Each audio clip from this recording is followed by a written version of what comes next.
Hare Krishna. Hare Krishna.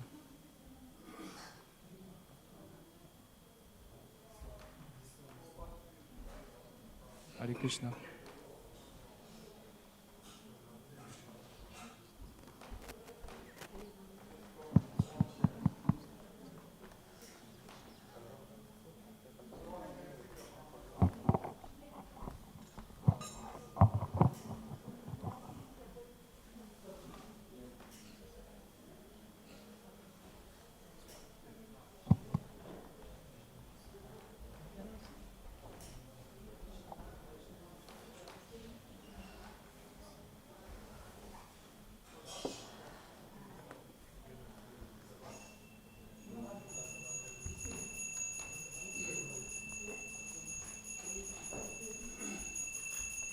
Ipajayo Jayo Gorachandre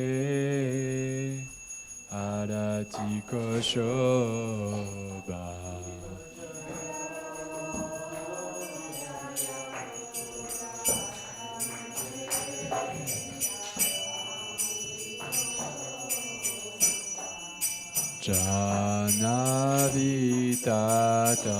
Janavitatabane Jagamanaloba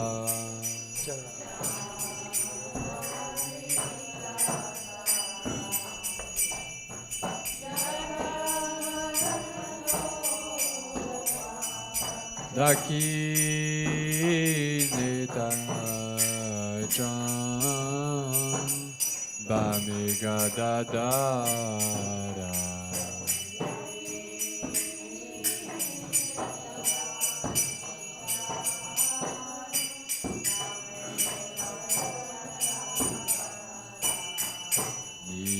Nikate Advaita Srini Vasachatradara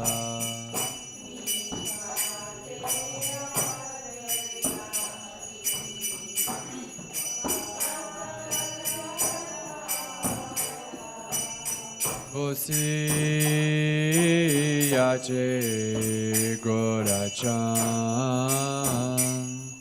Ratna Simbasane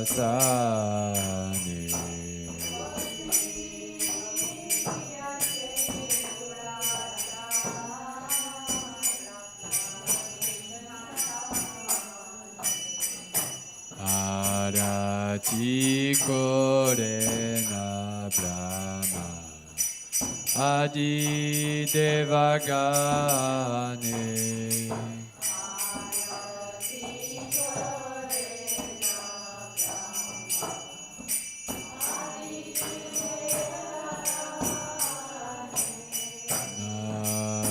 Nadahali Hadi Kori Chamaradulaya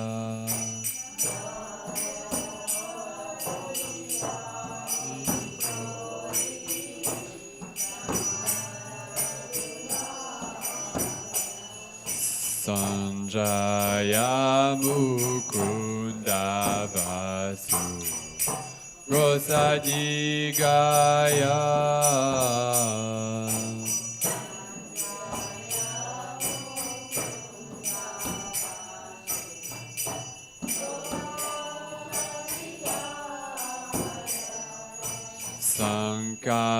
Sankabaje Ganta Baje Baje Karatala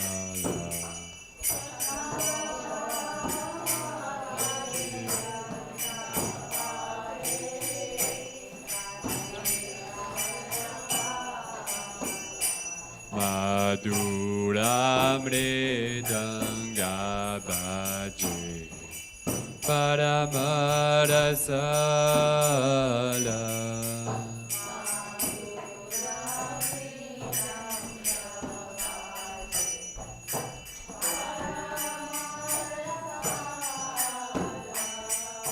Bahu Koti Chandvajini Vadana Ujvala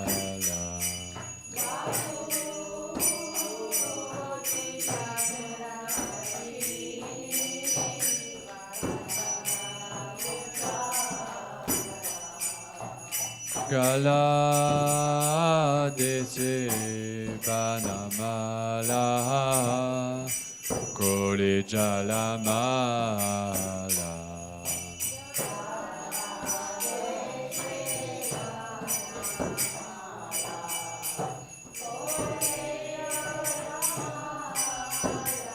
Shiva Sukha Narada Gada Gada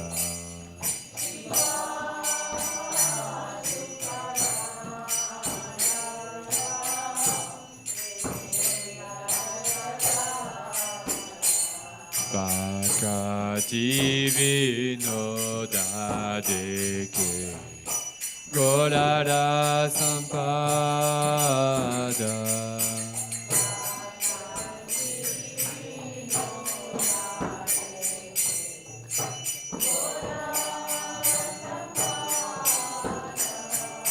Kipa Jayo Jayo Gorachande Arati Koshoba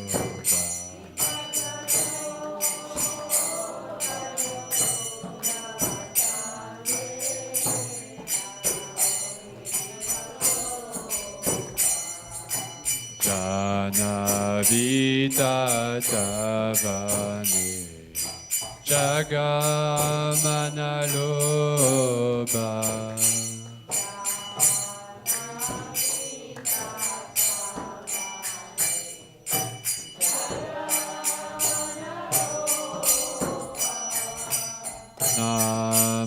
Namahom Vishnupadaya Krishna Krishnaya Bhutale Srimate Bhaktivedanta Swami Niti Namine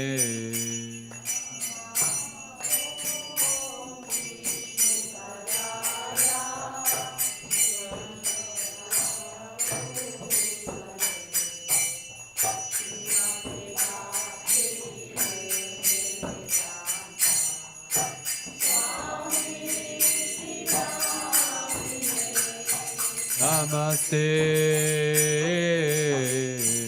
Sarasvati Deve Gauravani Pracharini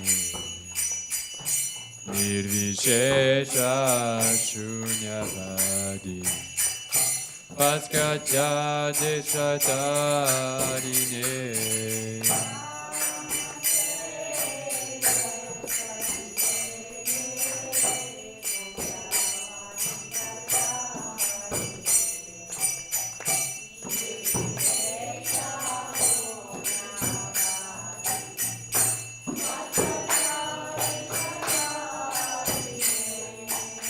Jaya Shri Krishna Chaitanya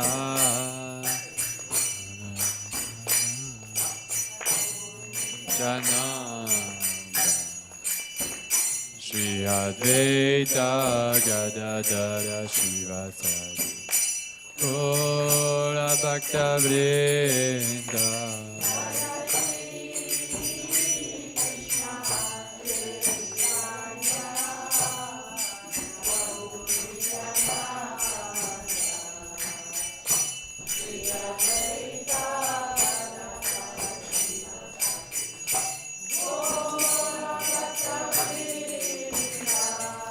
Jaya Shri Krishna Chaitanya Prabhu Nityananda Shri Advaita Gadadara Shivasari Gaura Bhaktivedanta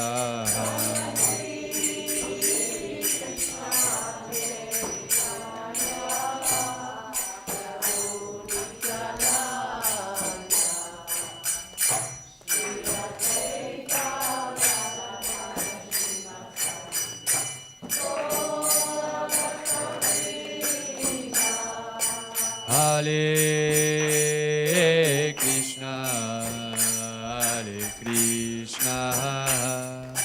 Krishna Krishna, Hare Hare, Hare Rama,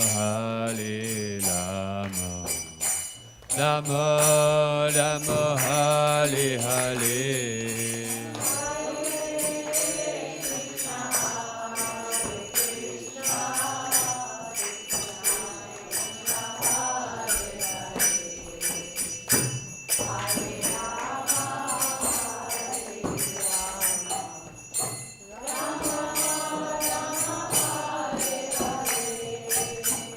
Hare Krishna, Krishna, Hare Hare, Hare Rama, Hare Rama, Rama Rama, Hare Hare.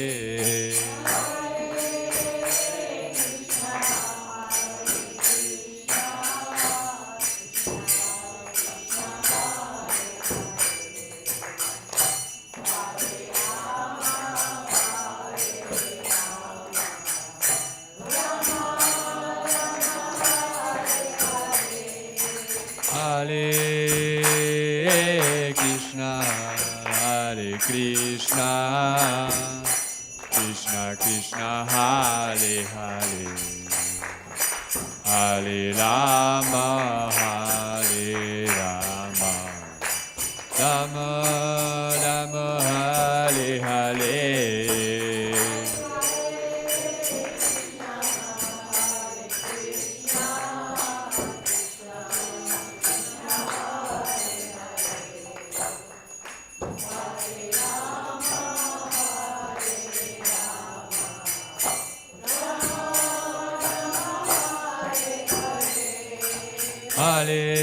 Hare Krishna, Hare Krishna, Krishna Krishna, Hare Hare, Hare Rama, Hare Rama, Rama Rama, Hare Hare.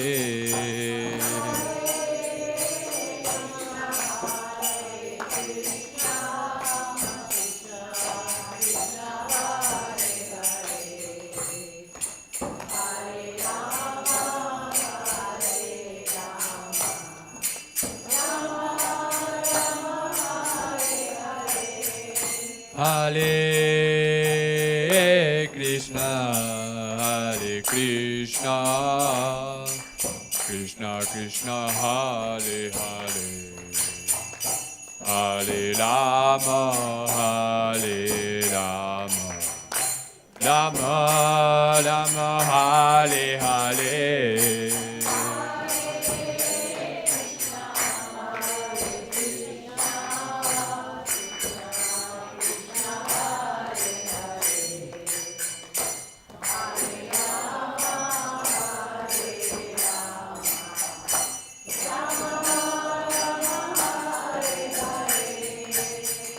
Hare Krishna, Hare Krishna, Krishna Krishna, Hare Hare, Hare Rama, Hare Rama, Rama Rama, Hare Hare.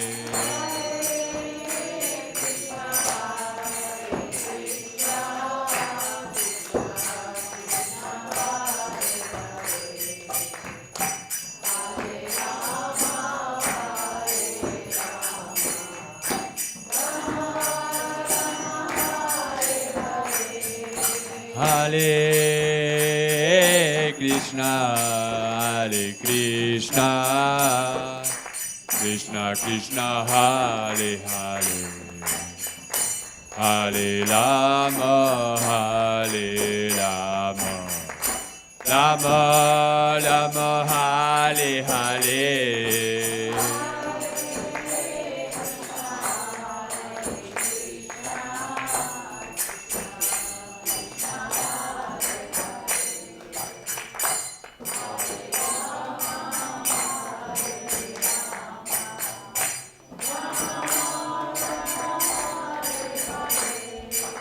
Hare Krishna, Hare Krishna, Krishna Krishna, Hare Hare, Hare Rama, Hare Rama, Rama Rama, Hare Hare.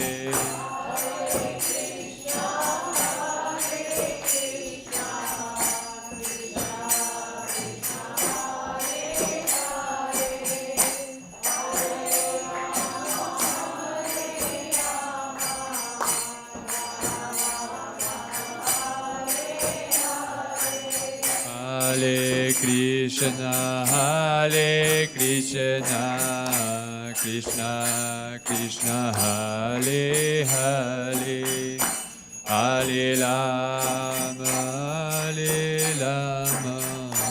Rama Rama, Hare Hare.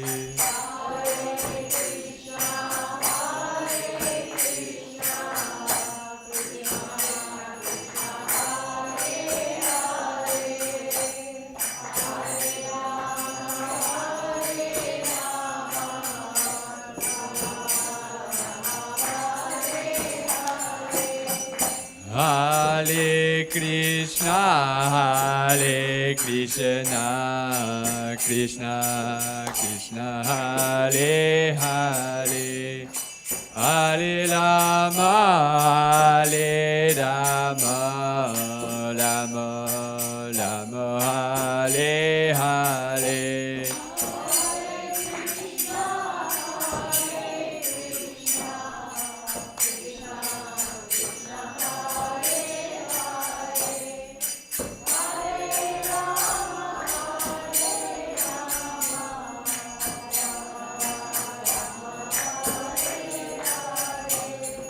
Hare Krishna, Krishna Krishna, Hare Hare, Hare Rama, Rama Rama, Hare Hare.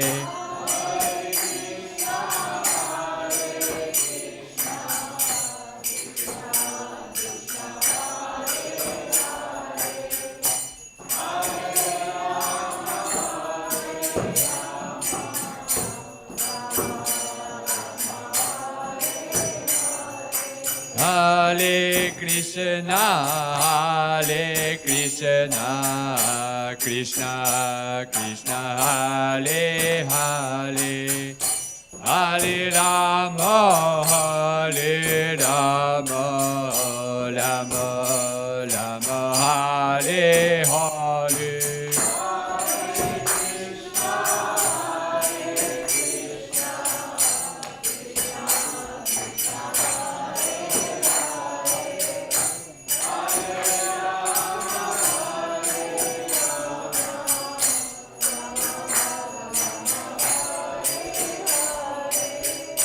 Hare Krishna, Krishna Krishna, Hare Hare, Hare Rama, Rama Rama, Hare Hare.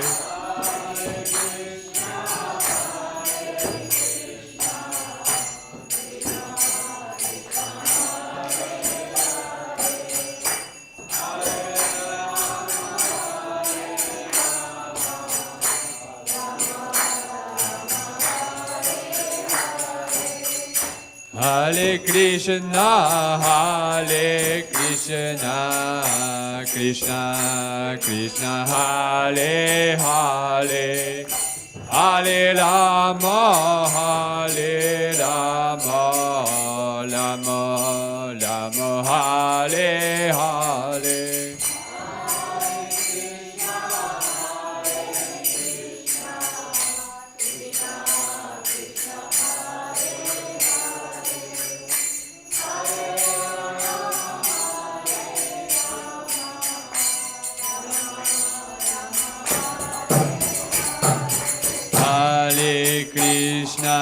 Hare Krishna, Krishna Krishna, Hare Hare, Hare Rama, Rama Rama, Hare Hare.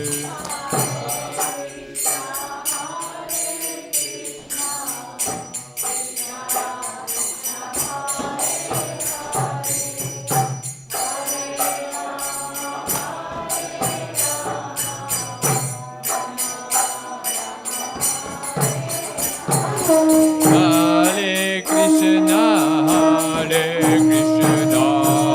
Krishna Krishna, Hare Hare, Hare Rama,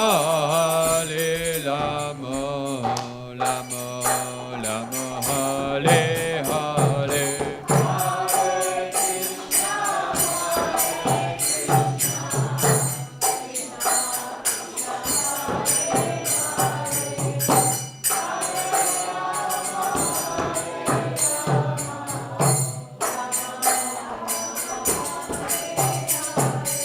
Nitai Gora Haribo, Haribo, Haribo, Nitai Gora Haribo.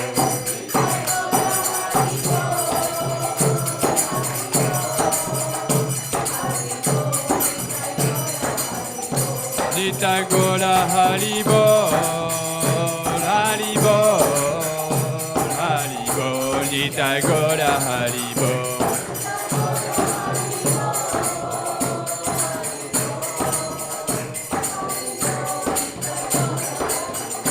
Nitai Gora Haribo, Haribo, Haribo, Nitai Gora Haribo.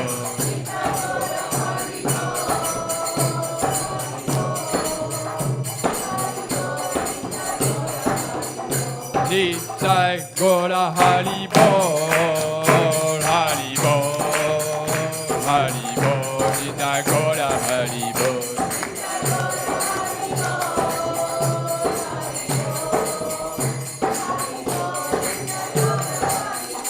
Jaya Jaya Prabhupada, Prabhupada, Prabhupada, Jaya Jaya Prabhupada.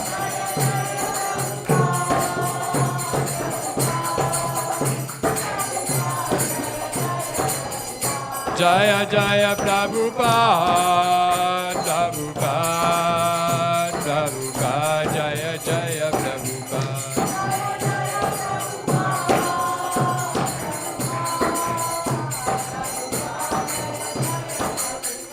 Prabhupada, Prabhupada, Prabhupada, Prabhupada. Prabhupada, Prabhupada, Prabhupada, Prabhupada.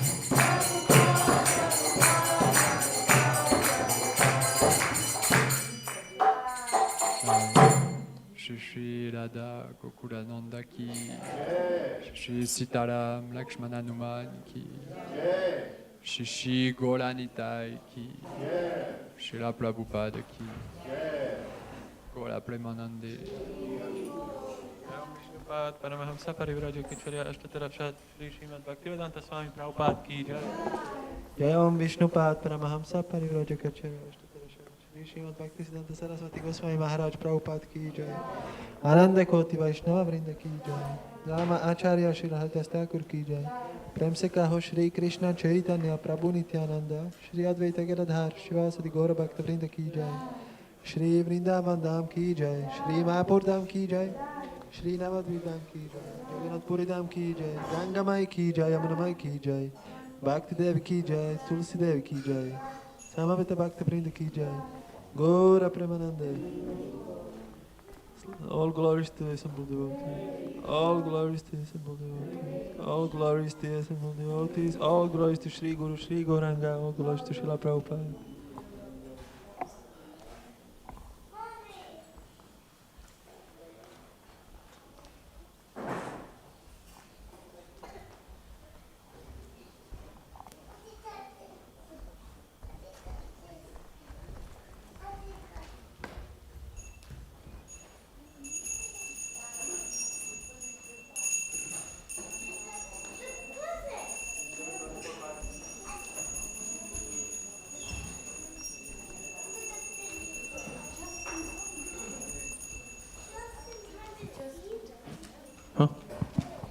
Thanks everybody for participating on the program. Now we're gonna sing offering to Sri Nasimha.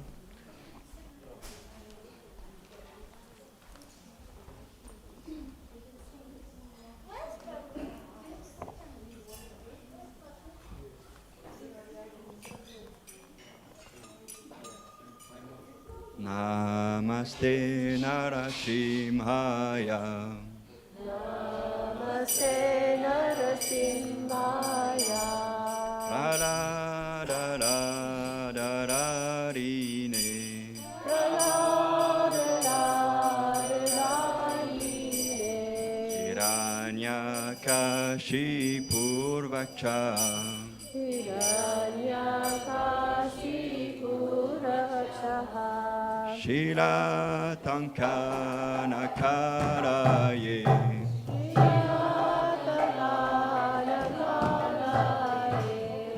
Ito Nishimha Parato Nishimho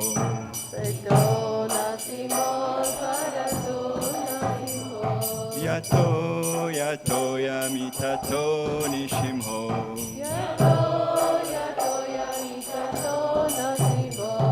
Vaye Nishimho Ridaye Nishimho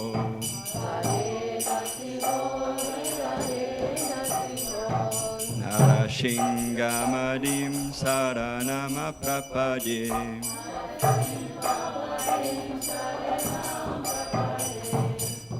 Takara Kamaravare Nakam Abduta Shingam Darita Hiranyakashipu Tanubringam Keshavadirta Narahari Rupa Jaya Jagadishare Jaya Jagadishare Jaya Jagadishare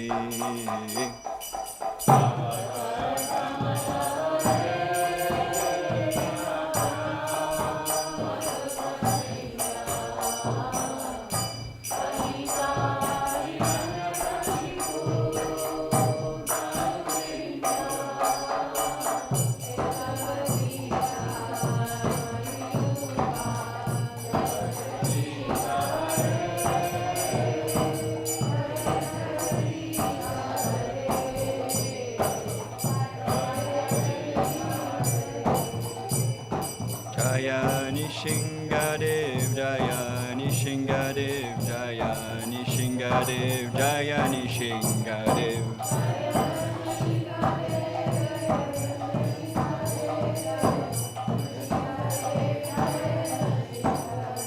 Jaya Jaya Prabhupada Prabhupada Prabhupada Jaya Jaya Prabhupada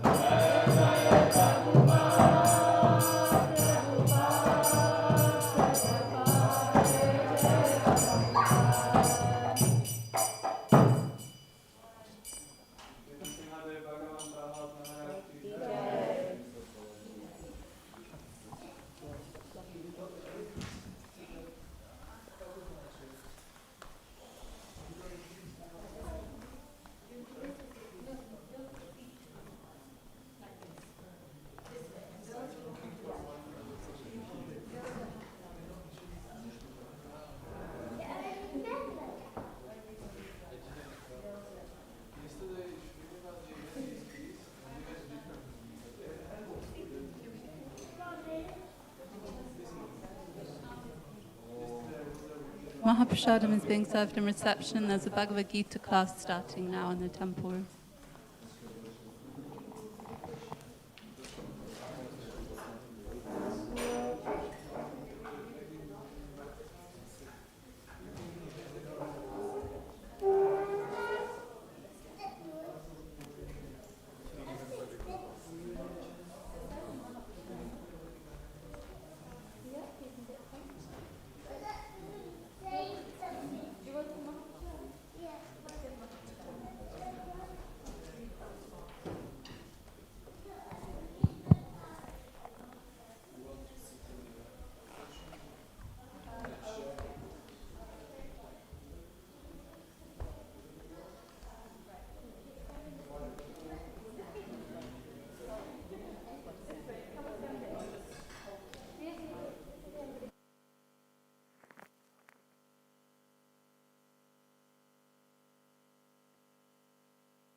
So the main microphone isn't working, so I'll just use this one. So we'll start with Jaya Radha Madhava prayers. So if you know them, you can repeat after me.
Om Namo Bhagavate Vasudevaya. Om Namo Bhagavate Vasudevaya. Om Namo Bhagavate Vasudevaya.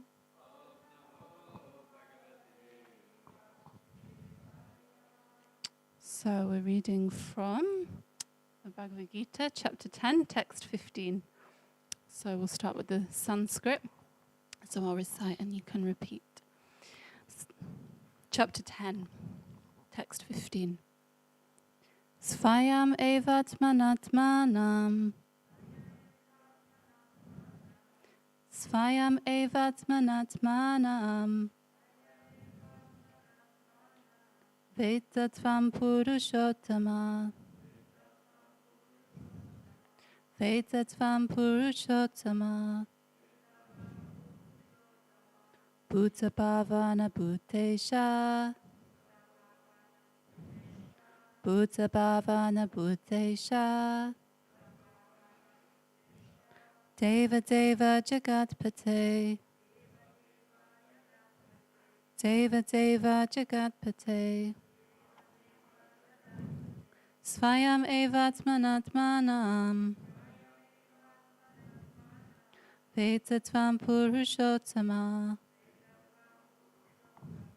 Bhuta bhavana bhutesha. Deva deva jagatpate. Please recite.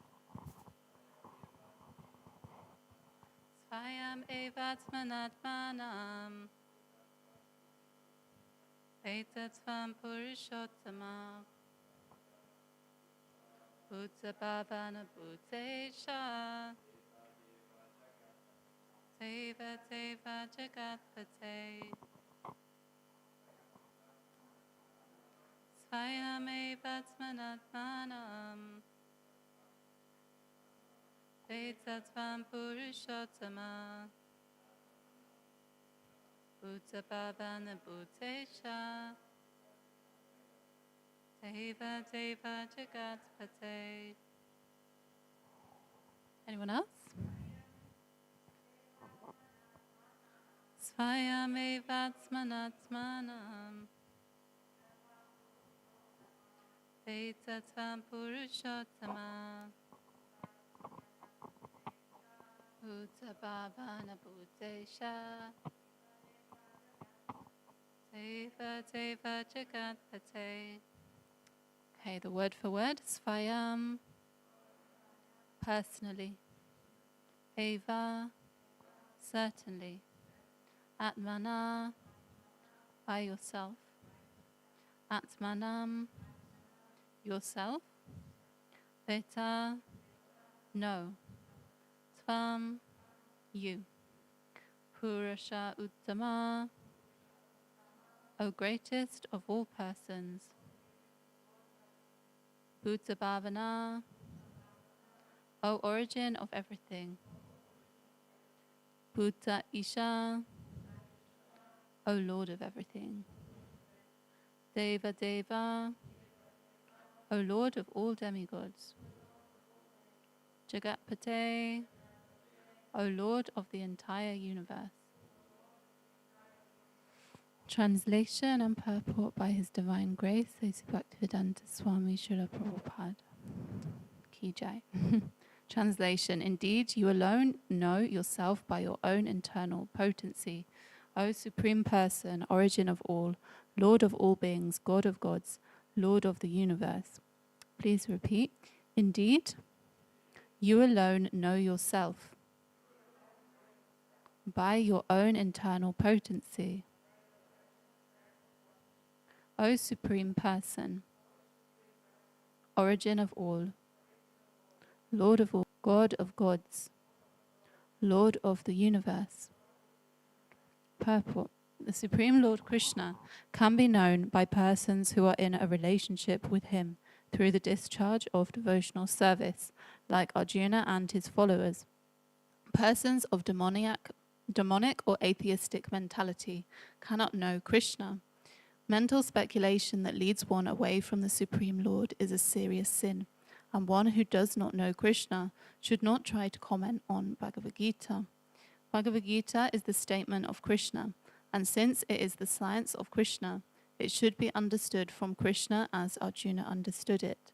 It should not be received from atheistic persons. As stated in Srimad Bhagavatam 1-11, Vadanti tat tadva vedas tadvam yajnana madvayam brahmeti paramatmeti bhagavaniti shapyate. The supreme truth is realized in three aspects: as impersonal, Brahman, localized Paramatma, and at last as the supreme personality of Godhead. So, at the last stage of understanding the absolute truth, one comes to the supreme personality of Godhead. A common man, or even a liberated man, who has realized impersonal Brahman or localized Paramatma, may not understand God's personality. Such men, therefore, may endeavor to understand the Supreme Person from the verses of Bhagavad-Gita, which are being spoken by this person, Krishna. Sometimes the impersonalists accept Krishna as Bhagavan, or they accept his authority, yet many liberated persons cannot understand Krishna as Purushottama, the Supreme Person. Therefore, Arjuna addresses him as Purushottama. Yet one still may not understand that Krishna is the father of all living entities. Therefore, Arjuna addresses him as Buddha Bhavana, and if one comes to know him as the father of all the living entities, still one may not know him as the supreme controller. Therefore, he is addressed here as Bhutesha, the supreme controller of everyone.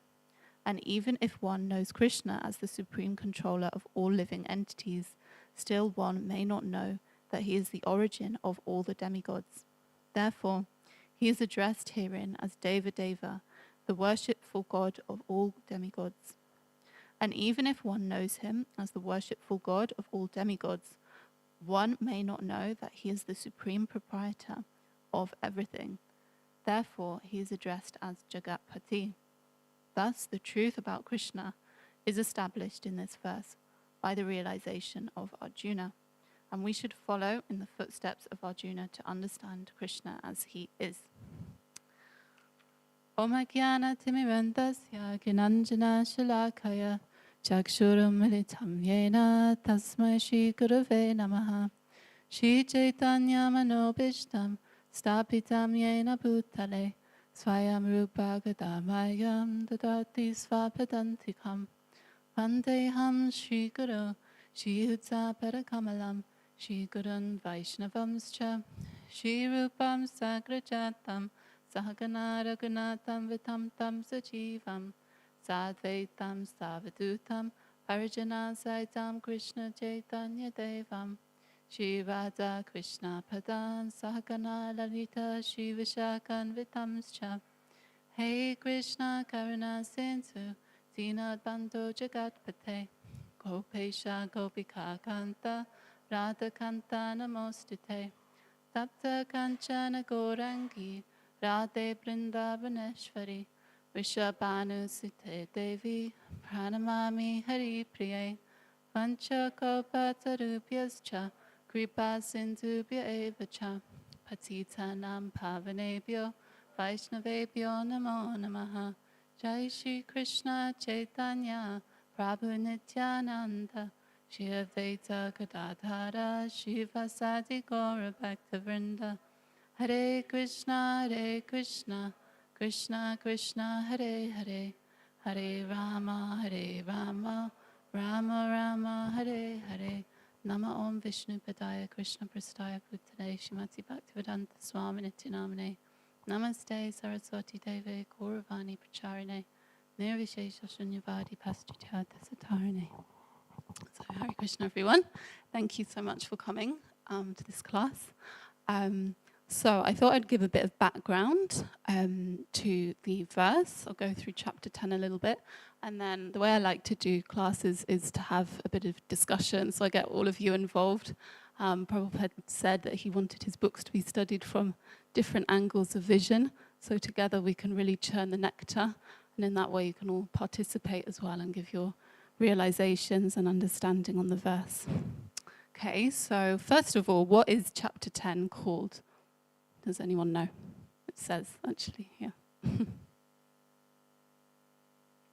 What is the name of chapter 10? Yeah, exactly, the opulence of the absolute.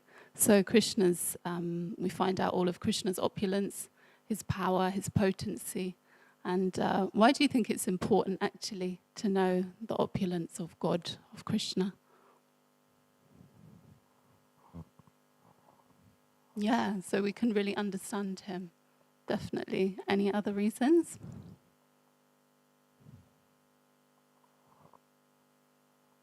So what's our aim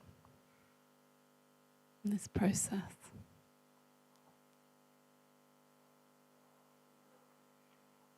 Yeah, to develop our love for Krishna. The more we know about Krishna, the more we can understand him, and ultimately to develop pure love for him, because that's what we want to do, is develop pure love. So if we know about his power, his supremacy, then that's going to help us to feel something deeper for him, isn't it? Even if it's awe and reverence at the beginning, and then we develop it in that way. So, chapter 10, opulence of the absolute. So, in the beginning, I'm just going to turn back to text 1.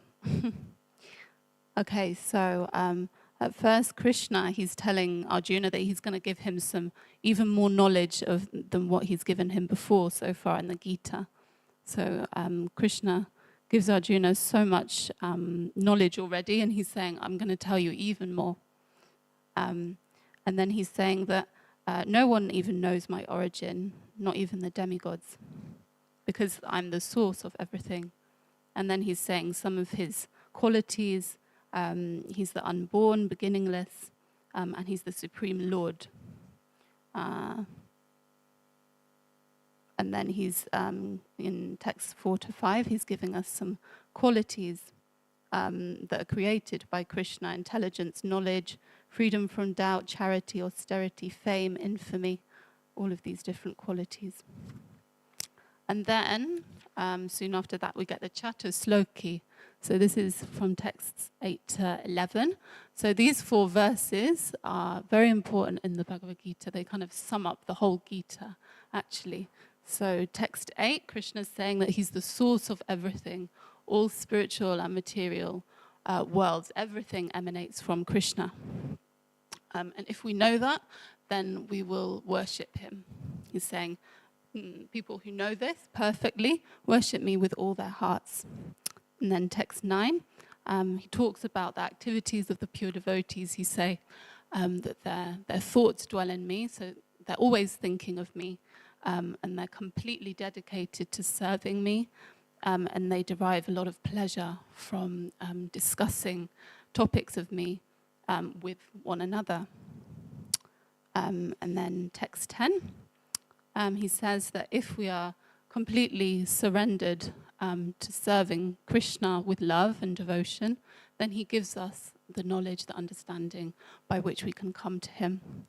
And then as a part of that, in text 11, he says to show them special mercy, so to show the devotees who are serving him with love, special mercy, he he destroys the darkness of ignorance. So illusion, he destroys that illusion actually from our hearts and gives us knowledge. And then we're going into the opulences of Krishna, texts from text 12.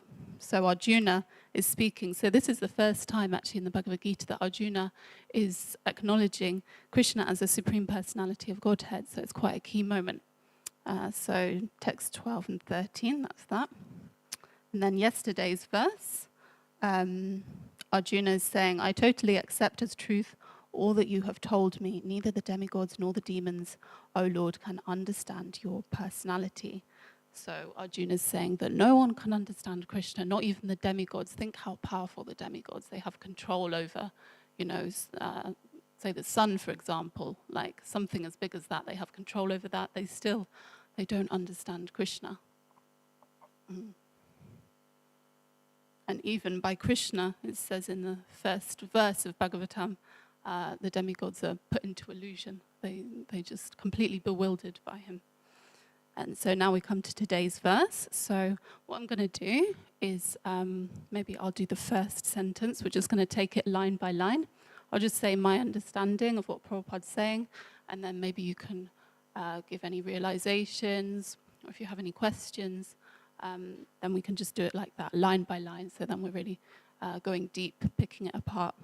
Okay, so the first sentence, indeed, you alone know yourself by your own internal potency, O Supreme Person, origin of all, Lord of all beings, God of gods, Lord of the universe. Okay, so I understand that Arjuna's continuing from where he left off in the last verse, so he was saying that nobody understands Krishna. But here he's saying, well, Krishna, you understand you, and you're the only one that can understand yourself because you have such power, this internal potency. He has the power to understand himself, but he's saying you alone, so nobody else can understand you. O Supreme Person, so that's important. So Krishna's a person, and he's the top person. There's no one above him. Origin of all, so obviously he's the source of everything. Lord of all beings, so there's so many living entities in this universe, so many species of life. We say like 7 billion humans in the world. That's only human beings. I don't know how many animals there are. There's so many. And that's only on this Earth planet. There's so many planets out there, so many universes with so many living entities. But Krishna is the Lord of all of them. So he's the overseer. He's the power over all of them. And then he says God of gods as well. So I understand this to mean we have so many demigods, and they're all carrying out. They all have different roles to play.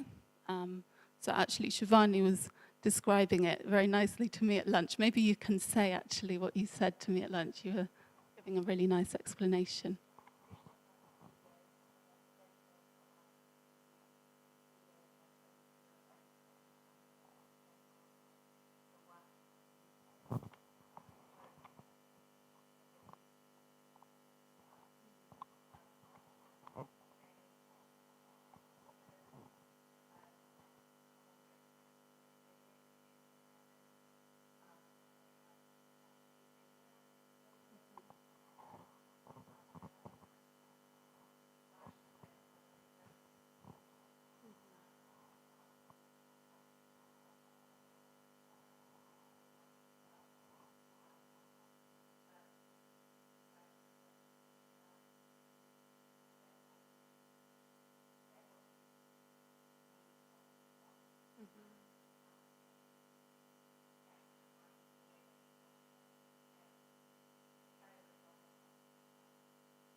Thank you. That was very nicely explained. So Shivani is actually one of our 7-day Be a Monk candidates. She's already explaining the philosophy so nicely. So if anyone didn't catch that, Shivani was just explaining how Krishna's like the CEO, and the demigods are the different departmental heads underneath him. And you're explaining how the demigods are temporary as well. And anyone can take their position. Actually, even we may have been demigods in our past lives or future lives. I mean, hopefully we're going somewhere higher. But so yes. And what else were you saying? How the reason that actually we worship Krishna and we don't worship the demigods is because the demigods can only give us something material, whereas Krishna gives us what we really need. So he can give us, if we ask for something, he can give it to us, but he'll give it to us in a way that's actually going to benefit us spiritually. So it might not be so palatable to begin with. In fact, a lot of devotees get very heavy purification when they first come to Krishna consciousness, or just throughout their lives. But this is ultimately he does this so that devotees are brought closer to him. So, yeah, this is what is meant by God of gods. And then Lord of the universe, obviously. This is linking back to text 8, how Krishna is saying, I'm the source of all spiritual and material manifestations. Everything is coming from me. So the whole universe is riding under Krishna.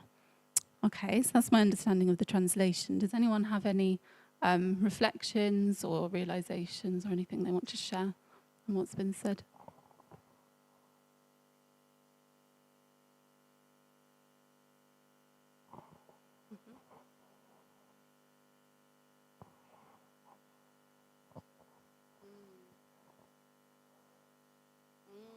That's interesting. Yeah. So, yeah, Krishna knows himself, but he still can't understand Radharani, the one person he can't understand. Yeah. That's nice. Why can't Krishna understand Radharani? It is a good question. Mataji, do you have any thoughts on that?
Thank you very much. Yeah, that was really nice. Thank you. So yeah, Krishna can't understand Radharani. He even incarnates himself. He comes down to this earth planet to try and understand her love, because her love is so powerful. Actually, I think it says in Nectar of Devotion that because Krishna can't understand, or I can't exactly remember how it's worded, but because he can't understand devotional service, it makes devotional service even more powerful than himself, actually. So in the same way, Radharani, her love is just so strong. That's why he can't understand it. Actually, and he even comes as an incarnation, so Chaitanya Mahaprabhu. So in the middle of the altar, I don't know if you remember that's where the Lord is, Lord Chaitanya and Lord Nityananda. So that's the incarnation he took. So he was in the mood of a devotee, actually. He took that mood so that he could understand the love of the devotees, the love of Radharani in particular. Yeah.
Thank you so much for that.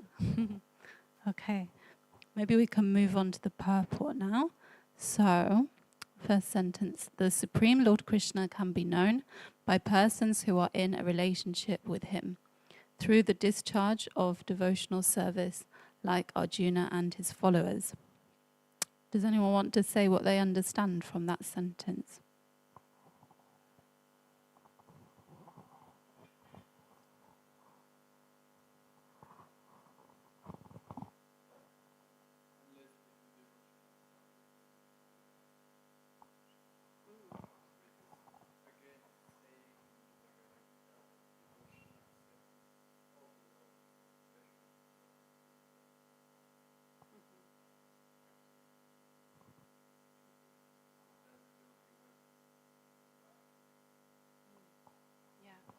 Thank you so much. So you were saying how devotional service is the only way that we can really know Krishna, by doing service. That's how we develop a relationship with him. And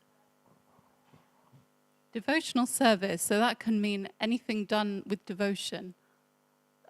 It can be absolutely anything. It's not the external activity, it's the consciousness by which you do it. Actually, that's what devotional service is. So someone can be cleaning the toilet, or someone could be, temple president, some very important position. It doesn't matter, actually, the activity. It's the mood that you're doing it in. If someone's got some really important service, or they're, externally very talented or very intelligent or something like that, that doesn't mean anything if they're not doing it with love, and they're not thinking, I want to do this to please Krishna. If they're just doing it because, I want to look so powerful or intelligent or talented, whatever, then that's not, it's not a kind of spiritual consciousness that's very, is to increase their own prestige, their own fame, you could say, even. And that's not going to bring them closer to Krishna. It's not going to develop their relationship with him. But if they're doing service with the mood that I really want Krishna to be pleased with this service, like say they're cooking, I really want Krishna to enjoy this meal that I'm cooking for him, then Krishna's very pleased by that, even if it's something very, very simple or something very menial, such as cleaning the toilet or just, cooking some rice, something like that. It's Krishna says in chapter 9, text 26, that if somebody offers to me with love and devotion a fruit, a flower, a leaf, or water, so very simple things, he says, if you offer that to me with love and devotion, I will accept it. So he's going to accept something that we offer with love and devotion, because he doesn't need any of these material things anyway. If we're an amazing cook, like, Radharani's like the best, so much better cook than any of us could ever be anyway. So there's nothing for us to be proud of. Any of our talents, if we think we're a good cook or a good singer, also Radharani, she's the most expert singer. So he doesn't need someone that's good at cooking or good at singing or whatever. He just needs our love. That's the only thing he wants from us. So, yeah, exactly. So that's what devotional service means. Yeah. Thank you for the question. And that's how we come to know Krishna as well. That's what we're saying in this first sentence. Okay, let's move on then. Persons of demoniac or atheistic mentality cannot know Krishna. Okay, somebody else?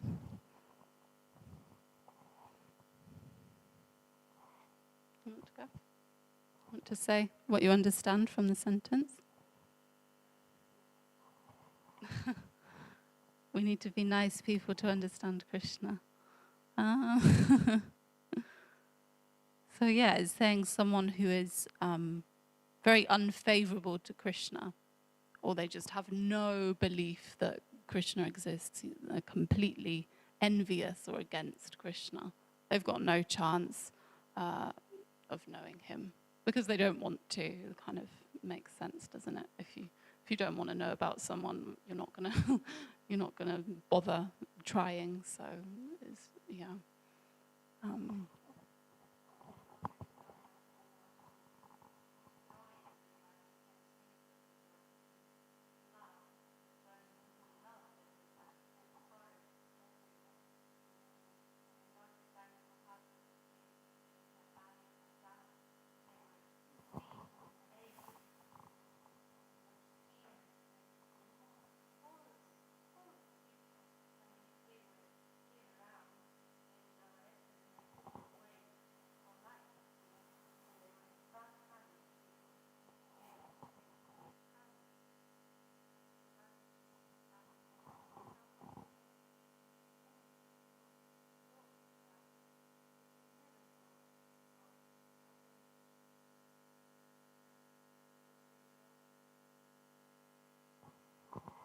Thank you. Mental speculation that leads one away from the Supreme Lord is a serious sin, and one who does not know Krishna should not try to comment on Bhagavad-Gita. Okay, so maybe I'll have a go at this one. So it's saying that somebody who's just concocting something, just from thin air, they're just concocting some idea about what they think about God. They're not taking any guidance or not, asking any sadhu or a guru figure, or just somebody, that knows. They're just thinking something from themselves. This is actually something very serious, and it can bring us down spiritually, it's saying. And we shouldn't comment on the Bhagavad-Gita if we are speculating like this. Especially if we don't know Krishna, then we shouldn't try to comment on the Bhagavad-Gita. So even ourselves, this is why we have these purports. Srila Prabhupada has taken the time to write the purports to the verses of Bhagavad-Gita to help us so that we're not kind of veering off on the wrong channel. He's keeping us, on what actually the scripture is telling us. Because otherwise it would be so easy for us, even sincere as we might be, it's still very easy for us to just take it as we like it, interpret it as we like it to suit our own needs, or to, help our own kind of, materialistic ends or whatever. Yeah. Does anyone have any reflections on that sentence?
So much. So so you're explaining how this is Bhagavad Gita as it is. Krishna's not going to, make some symbolic.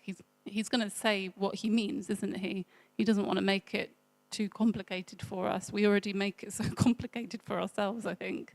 So he's just saying it as, clearly as he can. So some people like to, as Mataji was saying, some people like to speculate that different things are symbolized in different ways in Bhagavad Gita, but actually Krishna's just saying it as it is.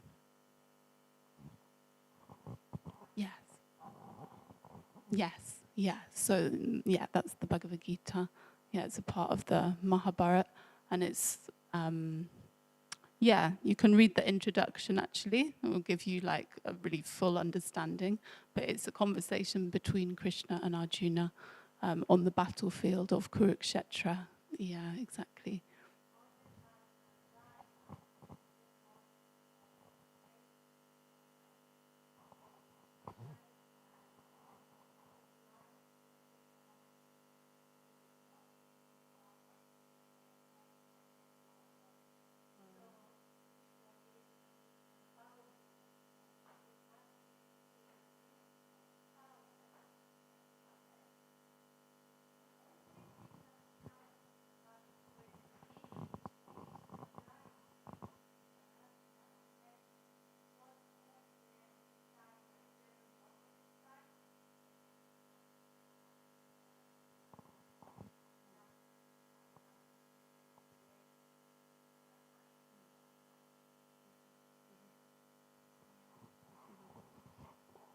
Thank you.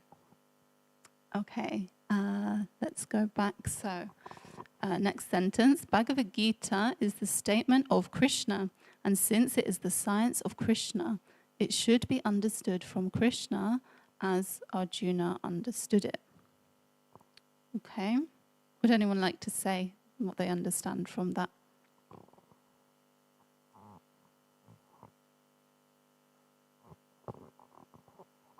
Or I can go again.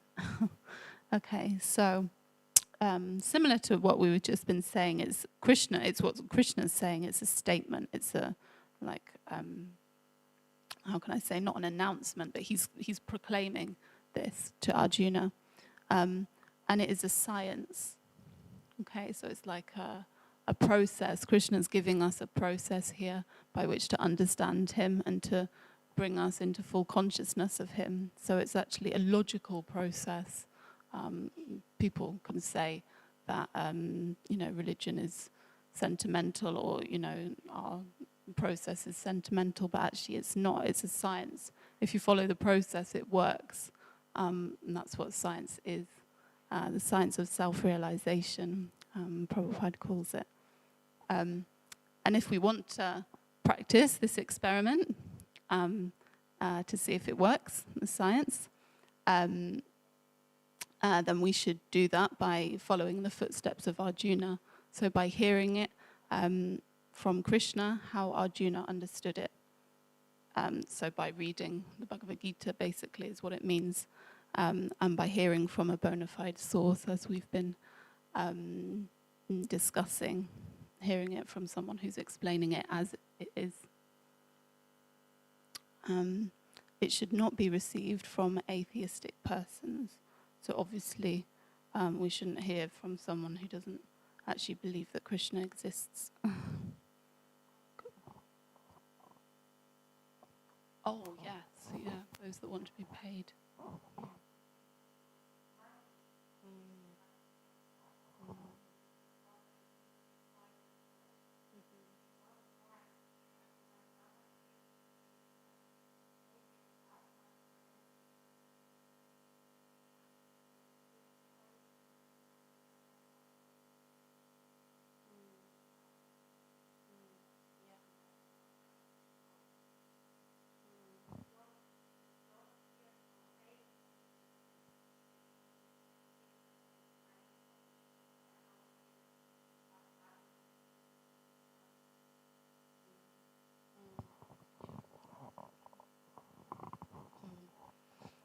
Okay, and then Prabhupada quotes this verse from Srimad Bhagavatam, and it's explaining how there's 3 levels of God realization. So there's the impersonal Brahman. So this is described as the all-pervading aspect of God. So it's kind of everywhere within the material, the spiritual world. It's all-pervading. So it's God's energy everywhere. And then the next level is localized Paramatma. So this is the localized form of God, who is situated within our heart and situated within the heart of every living entity. And then the final stage of God realization, which is the top stage, is to realize that God is a person and that he has a personality and that he is the supreme person, actually, the supreme personality of Godhead. Okay.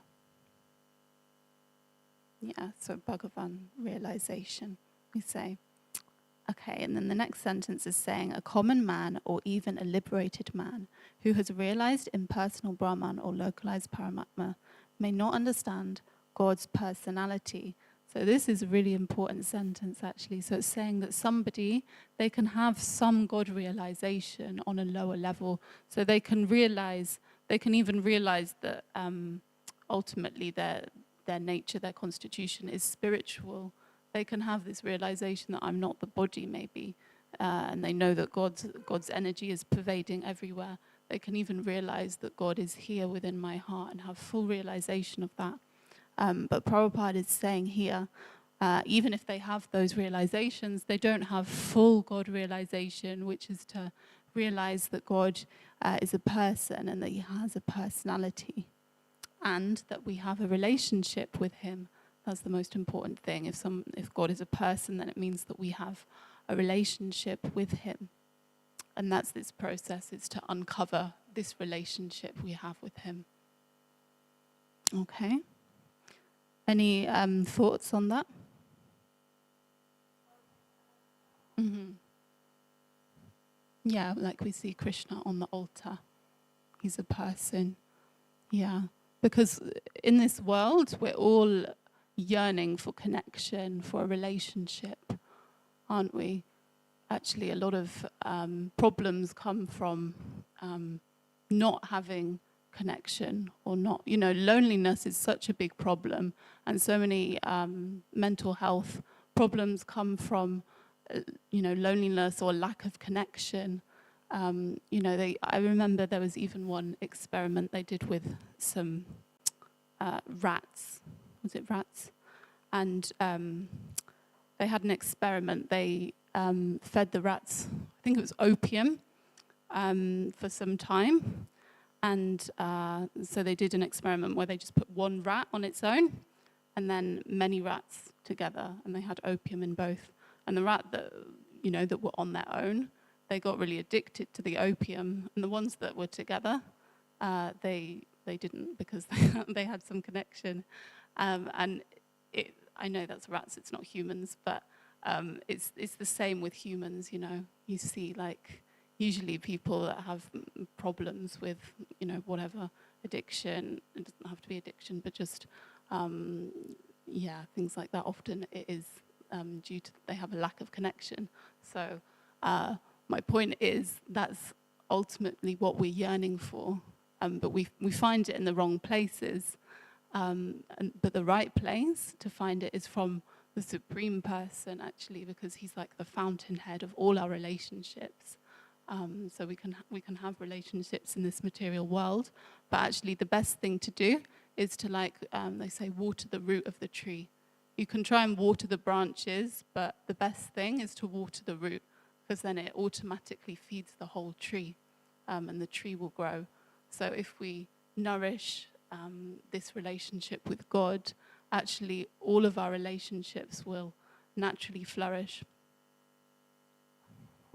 And yeah, because God is a person.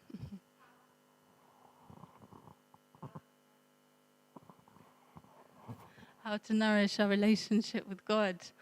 Well, as we've been discussing, devotional service, that's what Prabhupada was saying in the start of the purport, wasn't he? In a relationship with him through the discharge of devotional service. So, discharging devotional service with love.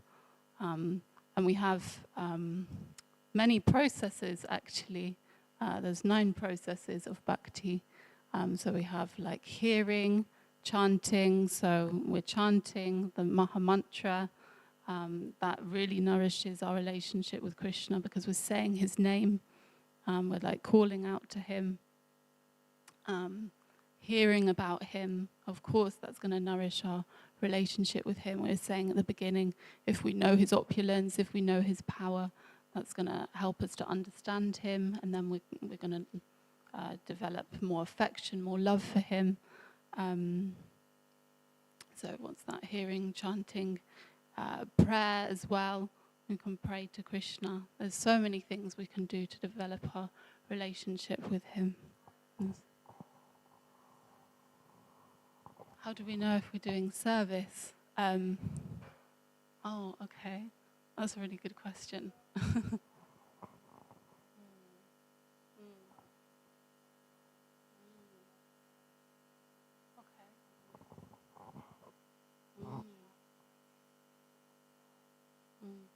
That's a really interesting question.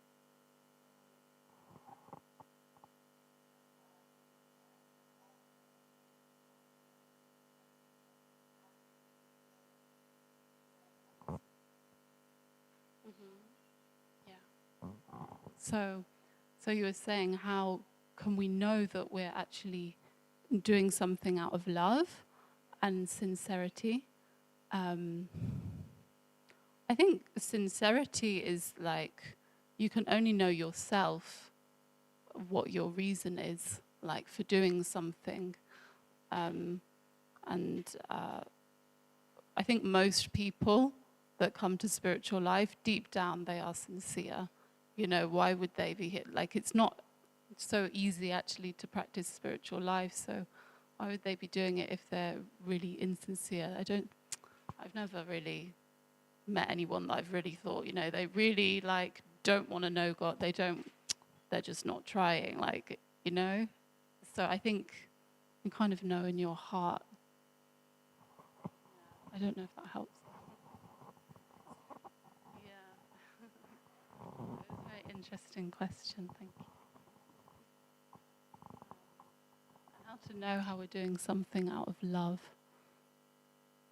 I mean, I guess that love develops, doesn't it? It's not like, yeah, we have so many conditionings from this life and from past lives.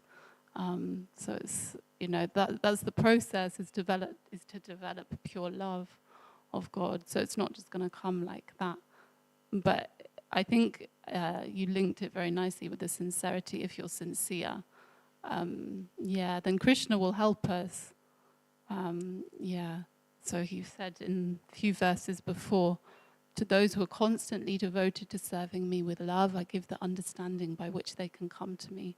So if we're really thinking, I really want to try and know Krishna. I really, you know, I want to develop myself. I want to try.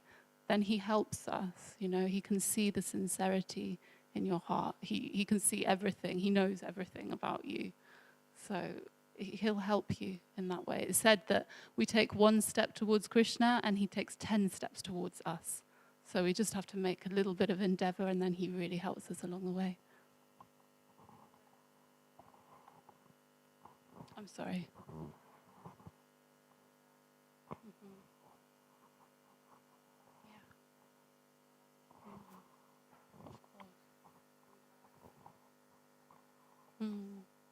Yeah. Yeah, definitely. Yeah. Yeah, you will feel his presence, maybe through the devotees or through some other signs, whatever. Yeah, definitely.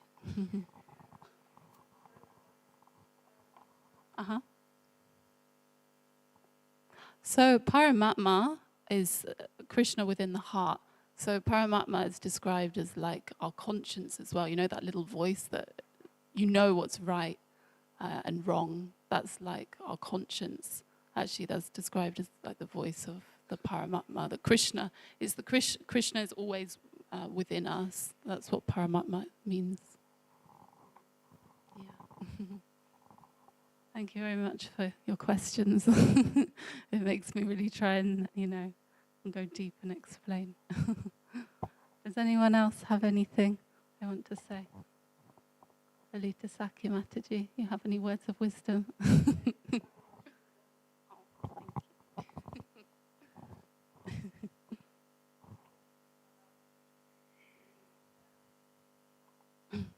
How do we deepen our love for Krishna? I think what we were just saying, these different processes we can hear about him. Chanting, actually. I think chanting is the most powerful way of deepening your love for Krishna, chanting and doing service. Because chanting is very intimate. Like we were saying yesterday, we were doing this, these two ladies are both on our 7-day Be a Monk course, and yesterday we were talking about sound vibration and the Mahamantra and chanting, and what is chanting is actually a prayer. And we were saying it's like a conversation. When we're chanting, it's like a conversation between us and the Lord, and it's very intimate. It should just be you and him, like, not even your thoughts should distract you. It's just like, like you're just when you're on the phone with your best friend, your whole attention is on them. You're not kind of thinking about, any distractions in the background, or if someone's texted you, or I don't know, someone's trying to talk to you. You want to keep your attention on your friend. So it's the same with Krishna. When you're chanting, it's like your whole attention should be on him, and then it really deepens. It should deepen our love. It's just a challenge to keep that focus all the time and keep that mood. But it comes, I hope. Still preaching to myself as well. Yes, Mataji.